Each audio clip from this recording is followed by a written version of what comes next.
si VP Sara, nakita kayo nung Saturday, salbahe si Castro, tinawag si VP na notorious daw kanina sa HOR hearing. Huwag yung pansinin niya, Castro yan. Ginagamit niya yung kasikatan ni VP Sara para sumikat siya. Eh sino ba siya? Siya ay nothing compared to Inday Sara Duterte. So wag natin sila pasikatin. Ang hirap-hirap ng aking karamdaman kahapon. Ngayon lang ako naigi, no? At sabi ko, naku, ano bang ang hirap pala talaga magkasakit. At ang huling beses na ako yung nagkasakit ay COVID pa, no? So before yung magkasakit ako ng COVID, wala naman ako ibang sakit, no? Sabi ko, ano na ba ang estado ngayon? Magkakaroon na naman ba ng bagong pandemic? Eh alam nyo ba, nag-search lang ako ng internet. Naku po, dalawang balita ang lumabas. Unang-una, meron pong Nipah virus dyan sa India na nagkaroon na naman ng outbreak at 2 tao na pong napatay. Itong Nipah virus po, parang COVID din. Sipon, ubo, lagnat. Kaya lang merong brain inflammation at pagbabago ng ugali kasi nga apektado ang brains. At apparently, itong Nipah virus po ay nanggaling naman sa mga paniki. Pero ito po ay nung nagkaroon ng outbreak at ito ay unang nagsimula sa Malaysia at Nipah ay isang Malaysia word, ito daw po ay transmitted sa baboy naman, baboy sa tao. Ang mabuting balita, hindi gaya ng COVID, hindi nila pinaghihilaan na airborne itong Nipah virus. Kinakailangan ng contact, fluid contact. So hindi siya magiging mas nakakahawa kaysa sa COVID. Dahil ang COVID, airborne eh. Ito mukhang hindi. Thank God, no? Alam na natin na kinakailangan ng ayuda. So sana naman ngayon handa na tayo magbigay ng ayuda electronically ha. Ako ngayon, miski pagbili na soft drinks, gusto ko GCash. Siguro naman pag mag-aayuda tayo via GCash na or some other electronic system na hindi na magpipila-pila doon kay barangay at lalo pang kakalat ang sakit, no? So yan po yung isang improvement na dapat meron na tayo. At pangatlo, syempre, yung listahan ng beneficiary ng ayuda.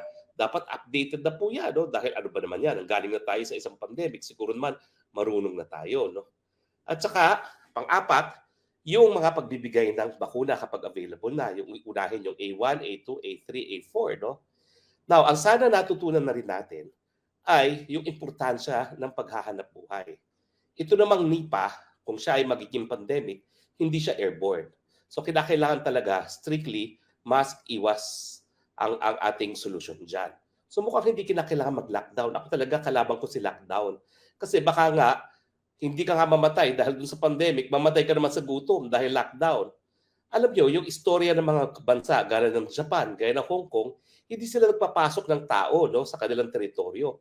Pero hindi sila nag-lockdown, gaya ng lockdown natin. Tuloy pa rin ang buhay. Pare-pareho naman tayo mga namatayan. Pero yun nga po, nabawasan naman yung mga magugutom doon sa mga bansa na hindi naman nag-lockdown. So yan lang po sana ang nais kong isipin na natutunan na natin. Pero siyempre, ang importante po ay maging listo. At maski wala pang pandemic, kinakailangan umiwas na tayo. Ako po, dahil dyan sa sulfur dioxide na yan, balik ako sa mask. Dahil masama nga sa aking bagay, yung sulfur dioxide na yan. No? So ngayon, nakamask ako uli. Baka kinakailangan lahat tayo magmask na uli. No? At kinakailangan balik na naman tayo sa alcohol dahil yan talaga ang ating panlaban dito sa pagkalat nitong Nipah virus at kung ano man yung tinatawag nilang virus X. Ulitin ko po hindi ako sigurado kung yung virus X ay Nipah. Pero ang sabi nila, yung susunod na pandemic is underway na raw. Now, ang isa pa kong nais tawagin ng pansin ng gobyerno, nasa India na po yan. No? So kinakailangan pag-aralan na natin kung isasarado natin ang border. Siguro maaga pa. Pero kinakailangan pag-aralan na natin ang movement sa mga pasahero. Baka mamaya, gaya ng dati, too late na tayo. No? Ang mabuti po, wala tayong direct flights galing sa India. Ang flights ng India ay mag-via Singapore yan, via Bangkok, via Hong Kong. So madaling masaradong borders natin sa India no? Dahil wala nga direct flights. Pero kung kinakailangan, pag-aralan na po talaga. No? Kung kinakailangan yan, kesa huli na naman tayo at baka mamaya magsisi tayo. No? Ami Lauderdale, sa panahon ni PRD, ang daming napamigay na ayuda. Well, sana nga po magkaroon tayo ng ayuda kung magkakaroon na naman ng pandemic. Tingin ko naman po, kung kailangan mangungutang tayo. Dahil ang ginawa naman ni Secretary Domingo, miski po pwede umutang na mas malaki, talagang tinanggihan niya yun na temptasyon na umutang at magbigay ng mas maraming ayuda kasi gusto niya hindi tayo masyadong lumobo ang ating pagkakautang. Home Cindy, nako si Suki na naman. Good evening po, Attorney Roque. Still watching from South Korea. Nako, nagagalak naman po ako, miski Lunes ngayon, nandyan kayo, nag-aantay pa rin. Lil Kim Celis, hi sir, good evening, watching from Singapore. Hello po, galing po tayo dyan sa Singapore. No? Alan Troy Quadera, Spokes, madadagdagan naman ang aking kaalaman. Tiwalang-tiwala po ako sa mga binabalita mo kapag pakinabang po. Ay, maraming salamat po. Kapag pinabang po. Haba nun na. Dennis Del Rosario, lumabas na ba, attorney, sa international news ang tungkol sa new virus? Opo eh. Ito po, binabasa ko siya sa India Today at saka ano ba itong isang, itong India Today na lumabas po ito dun sa next pandemic already in its way. Tapos yung isang balita ay sa Philippine Star, India's Nipah virus outbreak. What do we know so far? Kahapon lang po lumabas yan. Dennis Del Rosario, yan nga po, lumabas na po sa international media at saka sa Nature, sa NPRR at saka sa Reuters. Lumabas na rin po sa Reuters at sa CNN.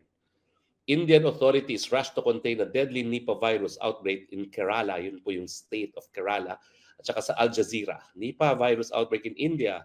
What you need to know about the viral disease. Sherwin D. Laudes, folks, pagpunta niyo po sa Ukraine kung saan ang mga opposition ni Zelensky. Hindi naman po. Ito po ay imbitasyon ng majority ng Ukrainians. So napag-uusapan namin ay yung posibleng peace plan kung paano maibabalik ang kapayapaan. Janet Reyes, good evening, attorney. Get well po from Toronto, Canada. Salamat naman po. Okay naman po tayo.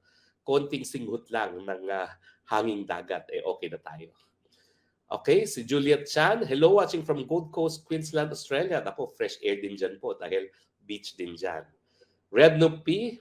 Nakaabot din Spokes Harry watching from London. Ako, alam nyo, hindi pa ako nakakabalik ng London since COVID. Gustong-gusto kong bumalik, kaya lang wala pa akong visa. At saka ang mahal ng visa ngayon sa London. Hindi ko alam ba't napakamahal. Luis Troginto, Josephine, hi attorney. Kamusta si VP Sara? Nakita kayo nung Saturday, salbahe si Castro. Tinawag si VP na notorious daw kanina sa HOR hearing. Huwag yung pansinin niya, Castro yan. Ginagamit niya yung kasikatan ni VP Sara para sumikat siya. Sino ba siya? Siya ay nothing compared to Inday Sara Duterte. So wag natin silang pasikatin.